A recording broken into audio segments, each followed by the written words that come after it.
Hello दोस्तों, welcome to my YouTube channel target high में। आज हम एक नया वीडियो लेके आए हैं एक नए टॉपिक के साथ। और जो आज का हमारा टॉपिक रहेगा वो सबसे पहले हम देखेंगे मॉडर्न मेथड ऑफ प्रिस्क्रिप्शन क्या होता है। उसके बाद हम देखेंगे हैंडलिंग ऑफ प्रिस्क्रिप्शन क्या होता है। और उसके बाद हम देखेंगे लेटेंट टर्म्स जो यूज़ में ली जाती हैं प्रिस्क्रिप्शन में। सबसे पहले देखते हैं मॉडर्न मेथड ऑफ प्रिस्क्रिप्शन क्या होता है। तो मॉडर्न मेथड ऑफ प्रिस्क्रिप्शन, जैसे कि हमें पता है, बहुत सारे ड्रग्स आजकल अवेलेबल होते हैं मार्केट में रेडीमेड फार्मूलेशन में, जो डिफरेंट फार्मास्यूटिकल कंपनीज बनाती हैं। इसीलिए आजकल फार्मासिस्ट को डिस्पेंस यानी कि दवाएं बनाने की ज़रूरत नहीं पड़ती, क्योंकि वो रेडीमेड ऑलरेडी फार्मूलेशन में अवेलेबल होती हैं। तो आजकल क्या करता है फार्मासिस्ट का क्या रोल रहता है आज प्रेजेंट डे में, वो हैंड ओवर करता है वो रेडीमेड प्रिपरेशंस, रेडीमेड फार्मूलेशंस पेशेंट को। और वो एडवाइस दे सकता है उस पेशेंट को कि इसके मोड ऑफ एडमिनिस्ट्रेशन आप कैसे इसको ले सकते हैं, डोज शेड्यूल बता सकता है, ड्रग इंटरेक्शन के बारे में बता सकता है, और एडवर्स कोई रिएक्शन अगर हो उसके बारे में वो पेशेंट को बता सकता है। ये फार्मासिस्ट का आज का रोल है। नेक्स्ट है, ओल्डन डेज में हम लैटिन लैंग्वेज यूज़ में लेते थे, इसलिए ताकि कुछ फैक्ट्स हम छुपा सकें पेशेंट के सामने। बट आजकल ऐसा नहीं होता है, लैटिन लैंग्वेज बिल्कुल भी यूज़ में नहीं ली जाती हैं। प्रिस्क्रिप्शन हम आज बिल्कुल इंग्लिश लैंग्वेज में लिखते हैं, और जो हम डोज देते हैं वो मीट्रिक सिस्टम बेस्ड देते हैं। इससे पहले हम इंपीरियल सिस्टम डोज कैलकुलेशन देते थे। ठीक है, अब नेक्स्ट देखते हैं इसके एडवांटेजेस क्या है। ये बहुत ही ईजीली रिमेंबर रहता है, इसके प्रॉपर्टी नेम्स, और ये कैची, बहुत ही कैची होते हैं ये नेम्स, जैसे कि लिब्रम, कैलम्पोस, क्रोसिन, ये बहुत ही कैची नेम है। ये तो इसका एक एडवांटेज है। दूसरा ये है कि ये पेशेंट के साथ हम इसको कम्युनिकेट बहुत इजीली कर सकते हैं, और एक कंटिन्यूटी बरकरार रहती है जब हम प्रिस्क्राइब करते हैं सेम प्रॉपर्टी नेम हर दफ़ा जब हम इसको प्रिस्क्राइब करते हैं। ड्रग की बायो अवेलेबिलिटी चेंज हो जाती हैं जब एडजुवेंट्स चेंज हो जाएंगे। अब एडजुवेंट्स क्या होते हैं ऑलरेडी बताया हुआ है। एडजुवेंट्स आपके ड्रग में एक ऐसी चीज़ ऐड की जाती हैं जिससे हमें डोज के बारे में पता चलता है, कम डोज रखनी है कि ज़्यादा डोज रखनी है। इसीलिए बायो अवेलेबिलिटी चेंज हो जाती है ड्रग्स में एडजुवेंट्स के चेंज होने से, और हम वही ड्रग्स प्रिस्क्राइब कर सकते हैं जिनमें बेटर बायो अवेलेबिलिटी होगी। इसके डिसएडवांटेज देख लेते हैं। ये चीपर हैं प्रिस्क्राइब करना एक ड्रग को उसके ऑफिशियल नेम से, और ये डिफ़िकल्ट होता है एक फार्मासिस्ट को वही सेम दवाइयाँ बनाना जो ऑलरेडी अवेलेबल हो मार्केट में, उसका सब्स्टिट्यूट ऑलरेडी अवेलेबल हो मार्केट में, वो दवाएं फिर से बनाना डिफ़िकल्ट रहता है एक फार्मासिस्ट को। जनरली हम 4 टाइप्स के प्रिस्क्रिप्शन रिसीव करते हैं। सबसे पहला जो है वो प्रिस्क्रिप्शन इन जनरल प्रैक्टिस होता है, दूसरा प्राइवेट प्रिस्क्रिप्शन होता है, और तीसरा हॉस्पिटल प्रिस्क्रिप्शन जो आउट पेशेंट्स के लिए होती हैं, और फोर्थ वन है हॉस्पिटल प्रिस्क्रिप्शन जो इन पेशेंट्स में इन पेशेंट्स के लिए होती हैं। नेक्स्ट देखते हैं। नेक्स्ट हम देखते हैं handling of prescription. Next topic है हमारा हैंडलिंग ऑफ प्रिस्क्रिप्शन। ये होता है जब एक फिजिशियन प्रिस्क्रिप्शन लिख के देता है एक पेशेंट को, फिर वो पेशेंट लेके आता है उस प्रिस्क्रिप्शन को एक फार्मासिस्ट के पास, ताकि वो दवाइयाँ बना सकें, जो प्रिस्क्रिप्शन पे लिखी गई इंग्रेडिएंट्स है उनको वो बना सकें। तो वो रिसीव करना, वो प्रिस्क्रिप्शन रिसीव करना, उसको हम कहते हैं हैंडलिंग ऑफ प्रिस्क्रिप्शन। इसके 4 पार्ट्स होते हैं। सबसे पहले हम देखते हैं रिसीविंग, और उसके बाद आता है रीडिंग एंड चेकिंग, उसके बाद आता है collecting and weighing the material, और उसके बाद आता है कंपाउंडिंग। सबसे पहले हम देखते हैं रिसीविंग क्या होता है। Prescription should be received from a patient bye pharmacist himself. Pharmacist खुद उस प्रिस्क्रिप्शन को रिसीव करना चाहिए पेशेंट से। दूसरा पॉइंट है, जब फार्मासिस्ट प्रिस्क्रिप्शन को रिसीव करेगा, फार्मासिस्ट को अपने फेशियल एक्सप्रेशन चेंज बिल्कुल भी नहीं करने हैं, क्योंकि पेशेंट को ऐसा बिल्कुल भी नहीं लगना चाहिए कि ये फार्मासिस्ट कंफ्यूज हुआ है या प्रिस्क्रिप्शन को देख के वो सरप्राइज हुआ है। उसके बाद आता है सेकंड हमारा रीडिंग एंड चेकिंग। जब हम प्रिस्क्रिप्शन को रिसीव करते हैं, हमें हर दफ़ा ये चेक करना है कि ये रिटन जो ये प्रिस्क्रिप्शन है ये रिटन प्रॉपर फॉर्मेट में है, यानी कि डॉक्टर्स पेड या ओपीडी स्लिप है या हॉस्पिटल नर्सिंग होम इस पे लिखा हुआ है और ये क्या साइन की गई है एक प्रिस्क्राइबर के द्वारा विथ डेट। और prescription should always be screen behind, यानी कि जब आप प्रिस्क्रिप्शन को रीड करते हो आपको काउंटर के पीछे इसको पढ़ना चाहिए। उसके बाद है, अगर कोई आपको डिफ़िकल्टी लगती है इसको पढ़ने में या कोई शक आ रहा है इस प्रिस्क्रिप्शन को देख के इसमें क्या-क्या इंग्रेडिएंट्स दिए गए हैं या क्या-क्या डायरेक्शंस दी गई हैं इस प्रिस्क्रिप्शन में, तो फार्मासिस्ट को कंसल्ट करना चाहिए, किसी और फार्मासिस्ट को या उस प्रिस्क्राइबर को, उस फिजिशियन को जिसने ये प्रिस्क्रिप्शन दी है। फार्मासिस्ट को कभी भी ये गेस नहीं करना चाहिए कि इस इंग्रेडिएंट की मीनिंग ये हो सकती है, यानी कि गेस नहीं करना चाहिए, या कोई कन्फ्यूज्ड वर्ड हो उसके बारे में उसे कोई भी गेस नहीं करना चाहिए, इसका मतलब ये हो सकता है। इससे क्या हो सकता है, सीरियस कॉन्सिक्वेंसेस हो सकते हैं, क्योंकि वो फिर गलत दवाइयाँ बनाएगा तो ऑब्वियसली वो पेशेंट को फिर सीरियस कॉन्सिक्वेंसेस देखने को पड़ सकते हैं। नेक्स्ट है हमारा, अच्छा कभी-कभार प्रिस्क्रिप्शन फ़ोन पर भी हमें रिसीव करनी पड़ती हैं, तो उसके लिए क्या करना चाहिए, उस टाइम हमें जब प्रिस्क्रिप्शन हम लिखते हों, यानी कि टेलीफ़ोन के ज़रिए से हम रिसीव करते हों, तो वो प्रिस्क्रिप्शन जब हम लिखते हों तो हमें उसको वेरीफ़ाई करना चाहिए, उसको रिपीटेडली बोल के कि क्या-क्या ये सही ये वाले इंग्रेडिएंट्स आप बता रहे हैं। ये इसलिए इम्पॉर्टेंट है क्योंकि आजकल के जो ड्रग्स आते हैं मार्केट में उन ड्रग्स की ना सेम प्रोनाउंसिएशन होती है, स्पेलिंग उनकी ऑलमोस्ट सेम दिखती है।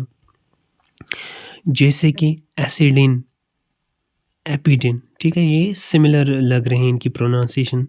और प्रेडिनिसोन, प्रेडिलिनिसोन है कि नहीं, इसी के और डिजॉक्सिन एंड डिजिटॉक्सिन, ठीक है, और एल्थ्रोसिन, एल्ट्रॉक्सिन, ये थोड़े से सिमिलर प्रोनाउंसिएशंस होती हैं। अगर आपको लगता है कोई गलती हुई है इन पर्टिकुलर्स में, यानी कि इस प्रिस्क्रिप्शन में, तो आप प्रिस्क्राइबर को कॉन्टैक्ट कर सकते हैं। उसके बाद देखते हैं collection and weighing the material. ये मतलब होता है कि आप अब प्रिस्क्रिप्शन आपने रिसीव की, उसके बाद आपने क्या किया, उसको रीड भी किया। अब आपने देखना है ना कि क्या-क्या इंग्रेडिएंट्स उस पे दिए गए हैं, उनको आपने कलेक्ट करना है। कलेक्ट करने के बाद उनको उनका वेट आपने करना है, वही होता है collecting and weighing the materials. अच्छा, जब आप दवाइयों को कंपाउंडिंग होता है, मतलब दवाइयों का बनाना, उनका मिक्सचर करना, उन इंग्रेडिएंट्स, उन मेडिकामेंट्स का आपस में मिक्सचर करवाना, उसको कहते हैं फिर कंपाउंडिंग, यानी कि दवाइयाँ बनाना। अच्छा, दवाइयाँ बनाने से पहले आपने ना सबसे पहले सारे मटेरियल्स को कलेक्ट करना है लेफ़्ट साइड से। उसके बाद जब आपने उन मटेरियल्स का वेट किया और आपने उसको शिफ्ट करना है दूसरी साइड से, यानी कि सबसे पहले आपने क्या करना है, उन सारे इंग्रेडिएंट्स को लेफ़्ट साइड रखना है, वेट करने के बाद उसको दूसरी साइड यानी कि राइट हैंड साइड में लेके आना है। इससे आपको ये कन्फर्म होगा कि आपने चेक किया है कौन-कौन से इंग्रेडिएंट्स ऐसे हैं जिनका हमने वेट किया है। जब आप कंपाउंडिंग करते हो, कंपाउंडिंग के दौरान यानी कि दवाइयाँ बनाने के दौरान आपने जो बॉटल आप लेते हो, जो आप इंग्रेडिएंट लेते हो किसी बॉटल से, किसी स्टॉक से, आपने इंग्रेडिएंट्स उससे निकालने हैं ना, तो वो बॉटल आपको 3 दफ़ा रीड करनी है। 3 टाइम्स आपने रीड करनी है कि क्या सही में मैंने ये इंग्रेडिएंट्स जो प्रिस्क्रिप्शन पे दिए गए हैं आप यूज़ में लेते हो। वो इसलिए करना पड़ता है ताकि कोई एरर ना हो सके।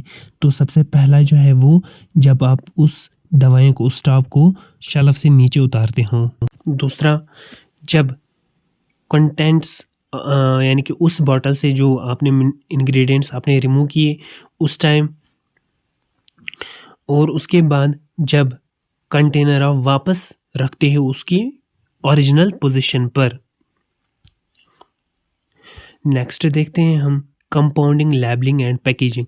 कंपाउंडिंग मैंने बताया अभी। अब हमने क्या किया, कलेक्ट जो हमने करना था इंग्रेडिएंट्स वो किया, उसका वेट भी किया। अब हमारे पास सारा मेडिकामेंट अवेलेबल है, अब उनको मिलाना है यानी कि दवाइयाँ बनानी है, वो होती है कंपाउंडिंग, यानी कि दवाइयों को बनाना, मिक्स करना उन इंग्रेडिएंट्स को मिक्स करना, कंपाउंडिंग। उसके बाद हमने बना दी दवाएँ, उसके बाद वो उसको लेबल करना है। लेबल मतलब होता है कि पेशेंट का नाम, ठीक है? और कौन-सी दवाई हमने बनाई, उस दवाई का नाम उस पे लिख के रखना है, ठीक है? वो सारी चीज़ें हमने लिख दी। उसके बाद होती है पैकेजिंग। पैकेजिंग आप उसको थोड़ी ऐसे ही दोगे, तो किसी में तो पैकेज करके तो दोगे, तो वो होता है पैकेजिंग। चलिए देखते हैं। सबसे पहले देखते हैं, जब आप कंपाउंडिंग करते हो यानी कि दवाइयाँ को बनाते हो, वो आप एक क्लीन सरफेस पे यानी कि नीट प्लेस पे करते हो। All equipments extra should be thoroughly cleaned. जो भी आप इक्विपमेंट्स आप यूज़ में लेते हो दवाइयों को मिलाने से या उस टाइम, उसको आपने क्लीन यानी कि वो क्लीन होनी चाहिए और ड्राइड होनी चाहिए। ओनली वन प्रिस्क्रिप्शन, आपको एक ही प्रिस्क्रिप्शन बनानी है एक टाइम में, या ऐसा नहीं कि एक ही दफ़ा आप 2-3 प्रिस्क्रिप्शंस बनाएँगे, ऐसा नहीं है, क्योंकि आपको ना गलत हो सकता है। इंग्रेडिएंट्स किसी एक पेशेंट को किसी दूसरे पेशेंट में आप कंपाउंड करते हो तो वो गलत हो सकता है, तो इसीलिए आपने एक प्रिस्क्रिप्शन एक ही टाइम पे बनानी है। जो इन सभी ingredients should be compound according, सारे जो भी आप इंग्रेडिएंट्स मिलाते हो, कंपाउंड करते हो, आपको उसको अकॉर्डिंग टू जो आपको डायरेक्शन दी गई है फिजिशियन के द्वारा, प्रिस्क्राइबर के द्वारा, उसी हिसाब से आपको उसके साथ मिलाना है, कंपाउंड करना है। Compounded medicine should be filled with suitable उसके बाद अब जब हमने दवाइयाँ बनाई, मिलाई, उसको बनाया, अब उसको किसी कंटेनर में हमने रखना है, ठीक है?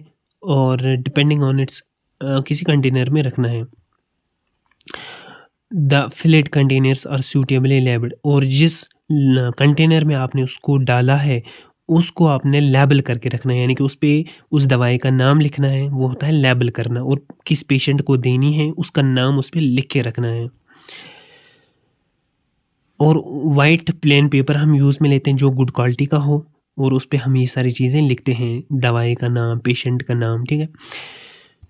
और उसके बाद the size of the label should be proportional to, यानी कि ये बता रहा है कि जो आप पेपर ले रहे हो लेबलिंग के लिए, नाम लिखने के लिए, वो अकॉर्डिंग टू जो आपने दवाइयाँ कंटेनर में रखी हैं उसके अकॉर्डिंग आप साइज़ मैटर करेगा। यानी कि अगर कंटेनर बड़ा होगा तो उसी हिसाब से आपने ये पेपर भी बड़ा लेना है। अगर कंटेनर छोटा है तो छोटा आप पेपर ले सकते हो लेबलिंग के लिए।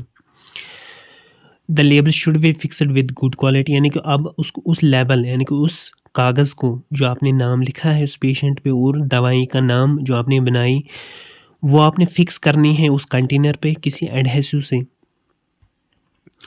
द कंटेनर इज़ पॉलिश्ड, आपने कंटेनर को पॉलिश भी करना है ताकि फिंगरप्रिंट्स रिमूव हो सकें।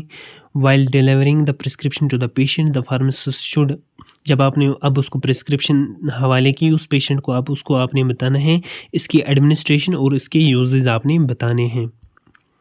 नेक्स्ट देखते हैं जो लेटेंट टर्म्स यूज़ में लिए जाते हैं प्रिस्क्रिप्शन में।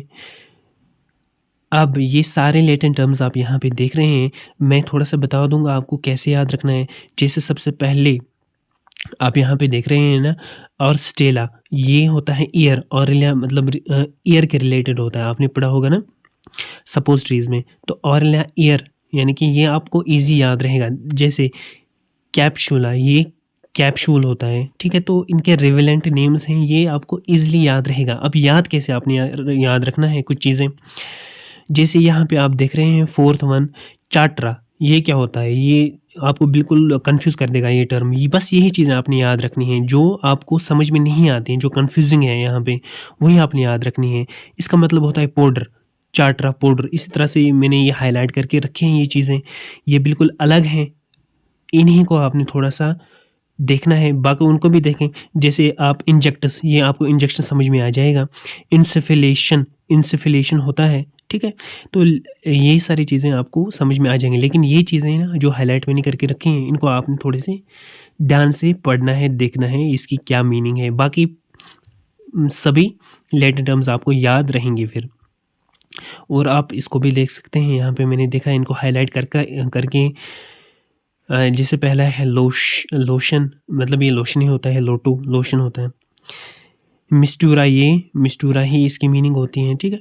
तो ये सारी चीज़ें ईज़ी हैं, बस ये हाइलाइटेड चीज़ें थोड़ी-सी हैं, उनको आप देख लीजिएगा।